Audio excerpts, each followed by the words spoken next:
신선이 된 승려의 금단의 비법. 평범한 승려가 하룻밤 사이에 500년을 살 수 있는 비법을 터득했다고. 조선시대에 실제로 전해 내려온 이 충격적인 이야기. 그 승려는 과연 어떤 금단의 비법을 발견했을까요? 마지막 반전은 상상을 초월합니다. 끝까지 보시면 인생에 대한 깊은 깨달음을 얻으실 거예요. 지리산의 수도승. 안녕하세요, 여러분. 오늘은 조선시대에 실제로 일어났다고 전해지는 정말 신비로운 이야기를 준비했습니다. 이 이야기는 불교와 도교, 그리고 우리나라 고유의 신선 사상이 만나서 탄생한 아주 특별한 야담이에요. 혹시 여러분은 시간을 멈출 수 있다면, 아니 시간을 뛰어넘을 수 있다면 어떤 기분일지 상상해 보신 적 있나요?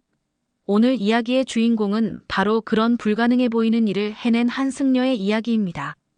때는 조선 선조 임금이 나라를 다스리던 시절, 지금으로부터 약 450년 전의 일입니다. 지리산 깊숙한 곳에 자리 잡은 천은사라는 절에 해각이라는 스님이 살고 있었어요.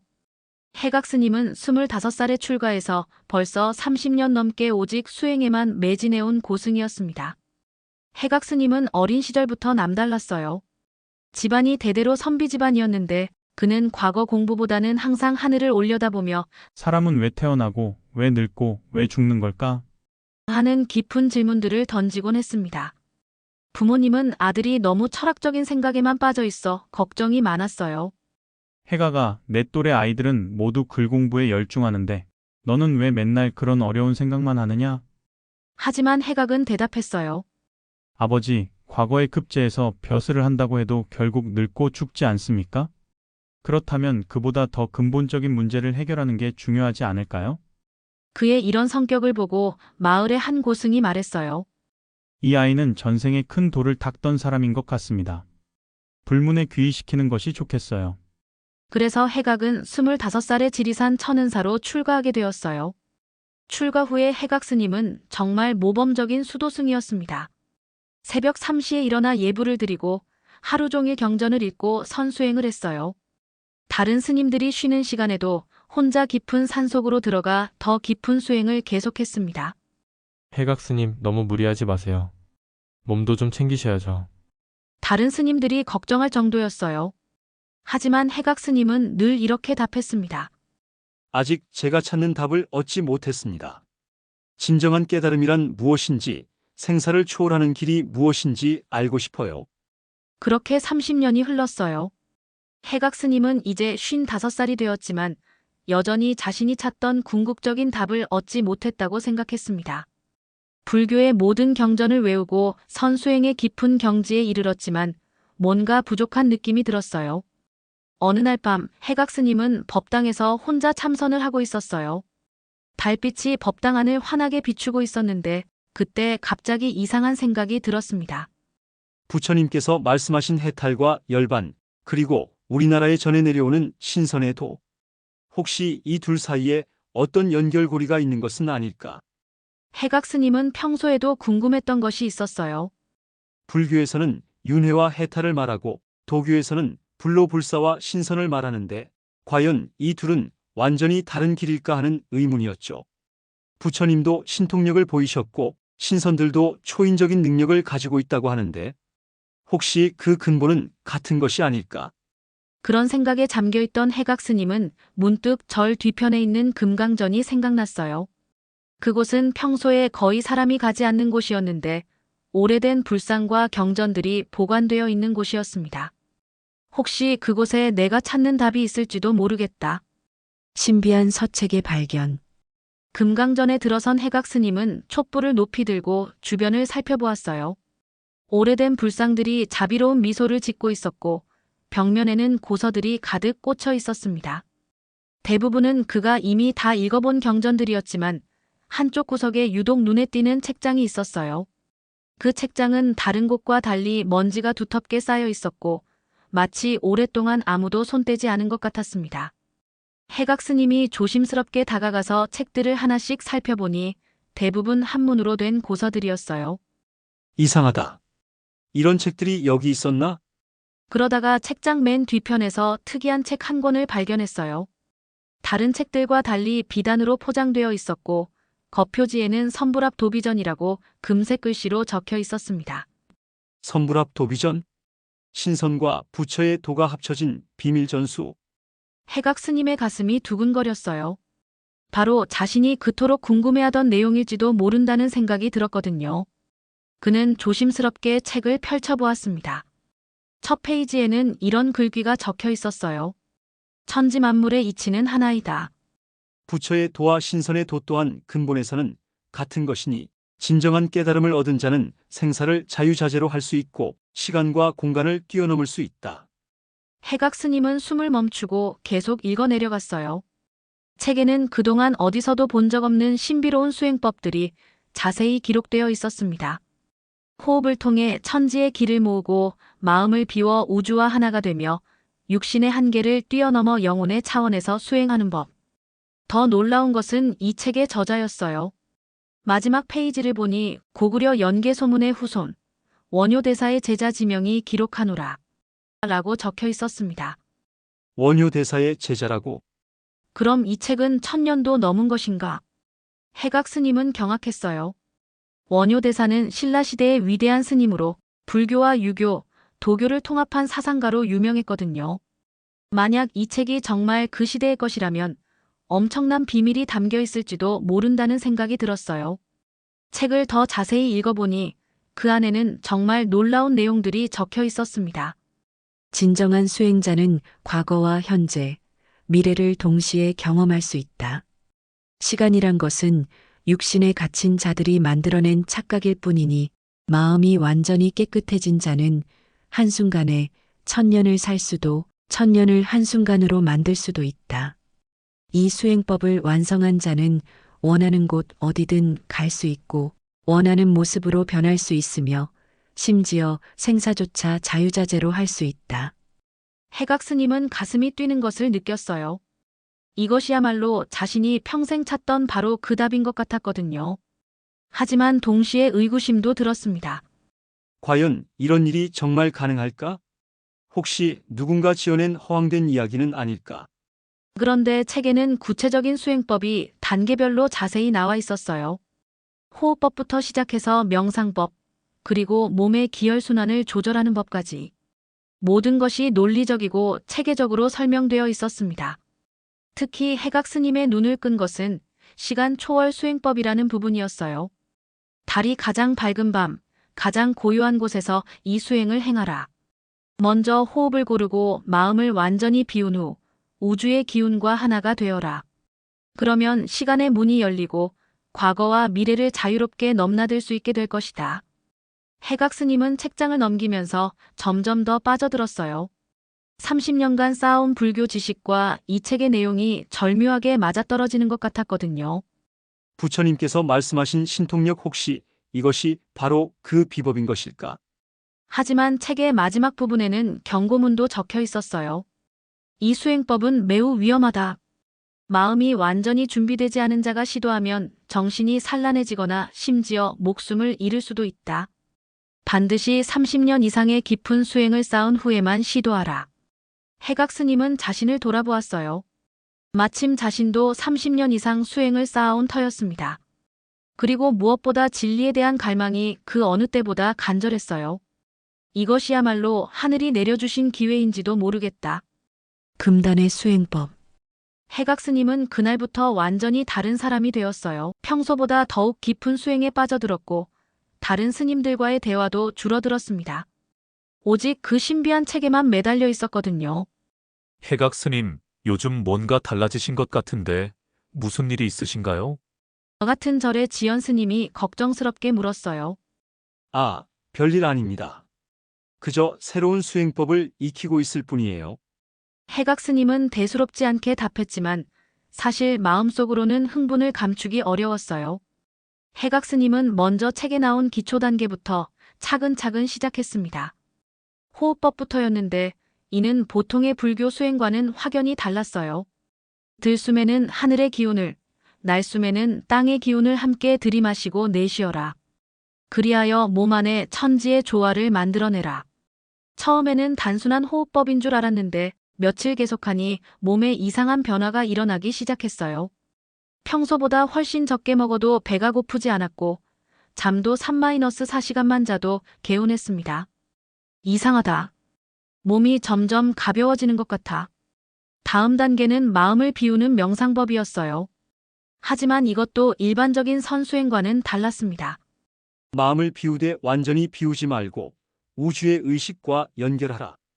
개인의 작은 의식을 버리고 무한한 우주 의식과 하나가 되어라. 해각 스님이 이 명상을 시작한 지 일주일 정도 지났을 때 정말 놀라운 경험을 했어요. 명상 중에 갑자기 자신의 몸이 공중에 떠오르는 것 같은 느낌이 든 거예요. 이게 뭐지? 눈을 떠보니 실제로는 그대로 앉아 있었지만 분명히 몸이 둥둥 떠다니는 느낌이었어요. 그리고 마음이 무척 평온하고 맑아졌습니다. 평소에 복잡하게 느껴졌던 생각들이 모두 사라지고 오직 순수한 의식만 남은 것 같았어요. 이것이 바로 책에서 말한 우주의식과의 합일인가? 그 다음 단계는 더욱 놀라웠어요. 기혈순환법이라고 하는 것이었는데 몸 안의 기운을 특별한 방법으로 돌리는 것이었습니다. 단전의 기운을 모으고 척추를 따라 머리 끝까지 올린 후 다시 앞쪽으로 내려서 단전으로 돌아오게 하라. 이를 하루에 108번씩 반복하라. 처음에는 아무 느낌이 없었는데 며칠 지나니 정말로 몸 안에서 뜨거운 기운이 돌아다니는 것을 느낄 수 있었어요. 그것도 책에서 설명한 대로 정확히 그 경로를 따라서 말이에요. 정말 신기하다. 이런 일이 실제로 가능하다니. 더욱 놀라운 것은 이 수행을 계속하면서 해각 스님의 외모도 변하기 시작했다는 거예요. 55살의 나이에도 불구하고 피부가 점점 윤기가 나고 젊어 보이기 시작했습니다. 머리카락도 새치가 줄어들고 검어졌어요. 해각 스님, 요즘 많이 젊어 보이시네요. 무슨 특별한 비법이라도 있으신가요? 다른 스님들이 신기해했어요. 그저 수행의 덕분일 뿐입니다. 해각 스님은 겸손하게 답했지만 속으로는 이 수행법의 놀라운 효과에 감탄하고 있었어요.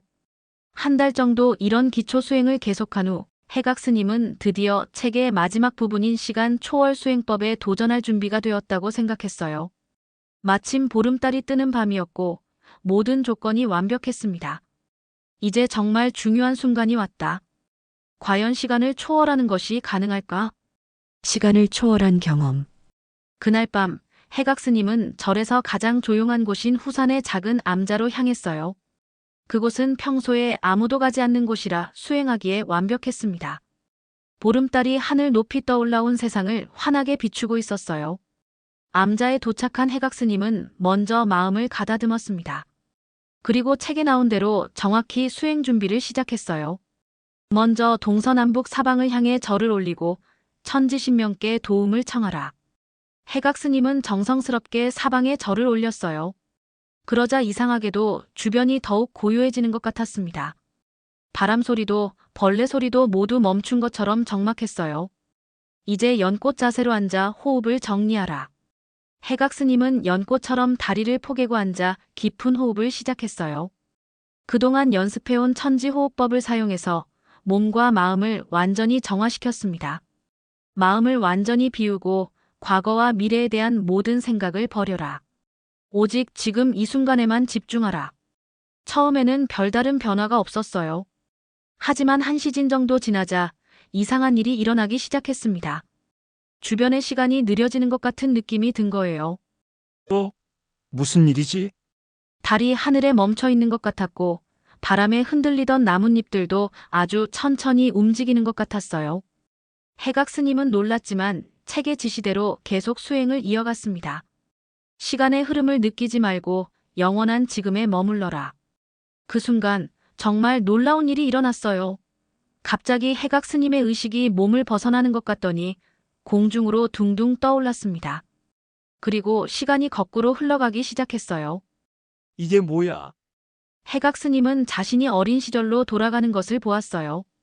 25살에 출가하던 순간, 그 전의 어린 시절, 심지어 태어나기 전의 모습까지 마치 빠르게 되감기되는 영상을 보는 것 같았습니다.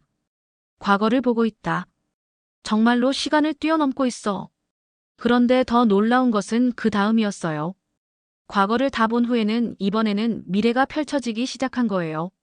자신이 늙어가는 모습, 입적하는 모습, 그리고 그 후에 절에 일어날 일들까지.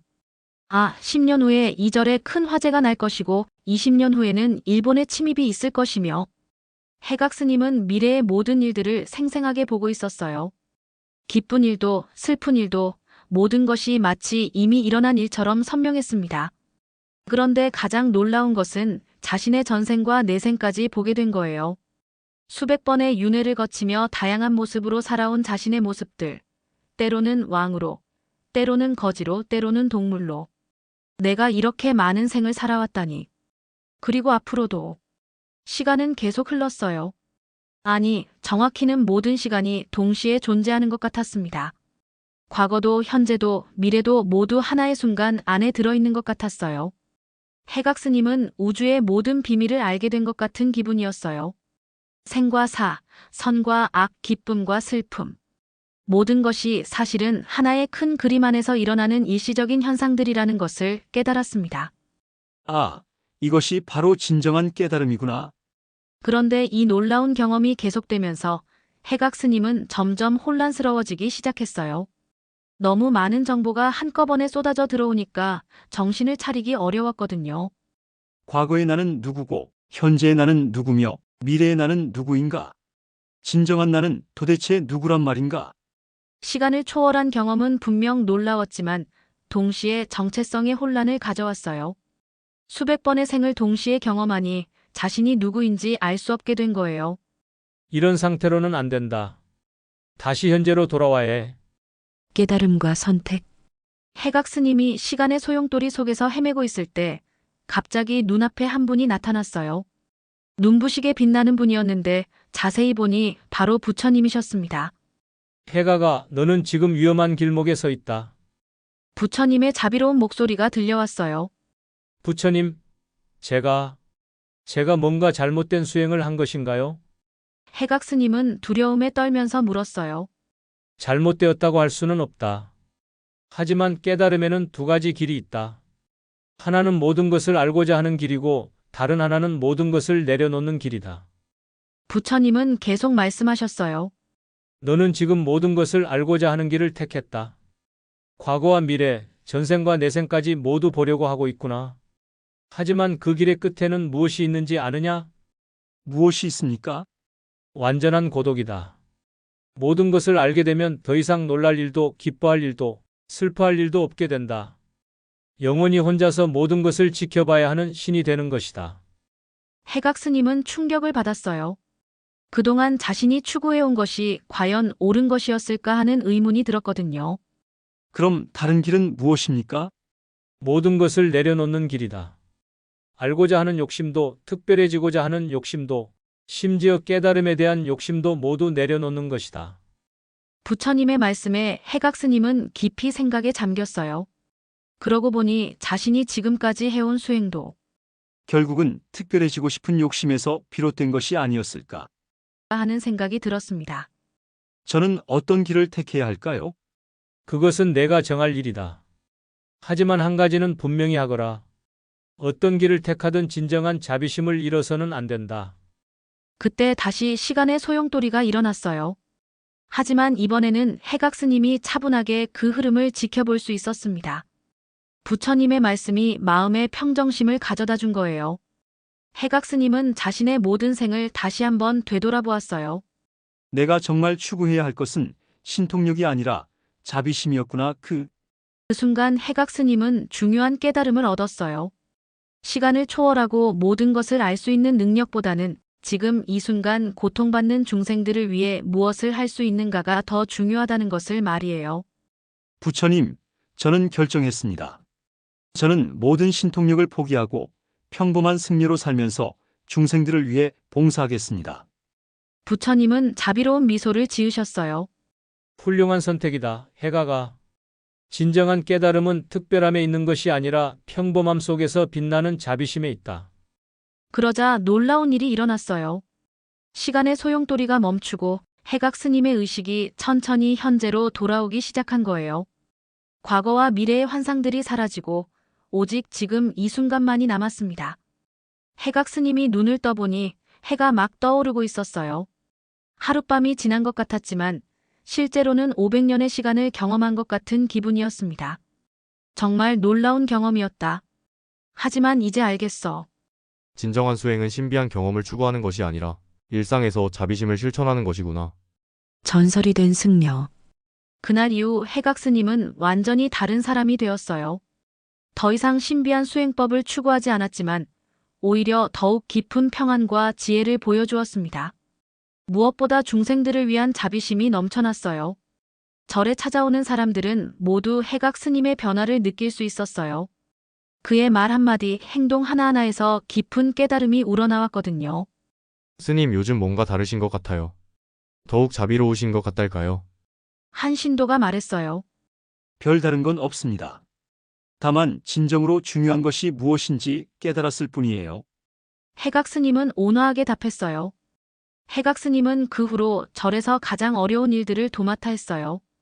병든 스님들을 돌보고 가난한 사람들에게 음식을 나누어 주며 고민이 있는 사람들의 이야기를 들어주었습니다. 더 이상 신통력을 추구하지 않았지만 사람들은 그의 지혜와 자비심에 더욱 감동했어요. 몇 년이 지난 후 해각 스님이 예언했던 대로 절에 큰 화재가 일어났어요. 하지만 신기하게도 해각 스님은 미리 대비를 해두었기 때문에 피해를 최소화할 수 있었습니다. 스님, 어떻게 미리 하셨나요? 다른 스님들이 놀라서 물었어요. 그저 예전에 꾼 꿈 때문에 준비했을 뿐입니다. 해각 스님은 자신의 특별한 경험에 대해 자세히 말하지 않았어요. 임진왜란이 일어났을 때도 마찬가지였어요. 해각 스님은 미리 절의 소중한 문화재들을 안전한 곳에 숨겨두었고 피난민들을 위한 음식과 거처를 준비해 두었습니다. 덕분에 많은 사람들이 위기를 넘길 수 있었어요. 하지만 해각 스님은 자신이 미래를 본 적이 있다는 사실을 절대 말하지 않았어요. 그저 준비성 있는 성격 덕분이라고만 했습니다. 해각 스님이 80살이 되던 해 그는 제자들을 불러 모았어요. 나는 곧 이 세상을 떠날 것이다. 하지만 슬퍼하지는 말거라. 죽음도 삶도 모두 자연스러운 변화일 뿐이니까. 스님, 저희에게 마지막 가르침을 주세요. 제자들이 눈물을 흘리며 간청했어요. 특별한 가르침은 없다. 다만 이것만 기억하거라. 진정한 깨달음은 신비한 능력에 있는 것이 아니라 일상에서 베푸는 작은 자비심에 있다는 것을. 해각 스님은 며칠 후 평안하게 입적했어요. 그의 장례식에는 수많은 사람들이 모여들었습니다. 그가 도왔던 모든 사람들이 마지막 인사를 하기 위해 온 거였어요. 그 후 사람들은 해각 스님을 자비의 성인이라고 불렀어요. 신통력을 보인 적은 한 번도 없었지만 그의 자비심과 지혜는 신선과 같다고 여겨졌거든요. 세월이 흘러 조선시대가 끝나고 일제강점기를 거쳐 현대에 이르기까지 해각 스님의 이야기는 계속 전해져 내려왔어요. 천은사에는 지금도 그를 기리는 작은 비석이 서 있습니다. 여러분, 이 이야기가 우리에게 주는 교훈은 무엇일까요? 해각 스님은 시간을 초월하고 모든 것을 볼 수 있는 놀라운 능력을 얻었지만 결국 그것보다 더 소중한 것을 깨달았어요. 바로 다른 사람을 위한 자비심과 사랑이었죠. 우리도 때로는 특별해지고 싶고 남들과 다른 능력을 갖고 싶어 해요. 하지만 진정으로 의미 있는 삶은 거창한 것에 있는 것이 아니라 일상에서 베푸는 작은 사랑과 배려에 있는 것 같아요. 해각 스님처럼 우리도 주변의 어려운 사람들을 돌아보고 작은 것이라도 나누며 살아간다면 그것이야말로 진정한 깨달음의 삶이 아닐까요? 여러분, 오늘의 신선이 된 승려의 금단의 비법 어떠셨나요? 해각 스님의 놀라운 경험과 깨달음, 정말 감동적이지 않으셨나요? 시간을 초월하는 신비한 능력보다도 일상의 자비심이 더 소중하다는 메시지가 마음에 깊이 와닿았을 것 같아요. 이런 깊이 있는 우리 전통 이야기들을 더 많이 알려드리고 싶어요. 이 영상이 도움이 되셨다면 좋아요와 구독, 그리고 알림 설정까지 꼭 부탁드려요. 여러분의 관심이 더 많은 옛 이야기를 발굴하는 원동력이 됩니다. 다음 주에는 저승사자도 데려가지 못한 조선의 도인들, 그들의 놀라운 비법이라는 보다 흥미진진한 주제로 찾아뵙겠습니다. 저승사자는 정말 무서운 존재일까요? 아니면 우리 조상들이 생각한 저승사자는 전혀 다른 모습이었을까요? 댓글로 여러분이 알고 계신 승려나 신선 이야기 또는 듣고 싶은 전설도 남겨주세요. 그럼 다음 주에 또 만나요. 건강한 한 주 되시기 바랍니다.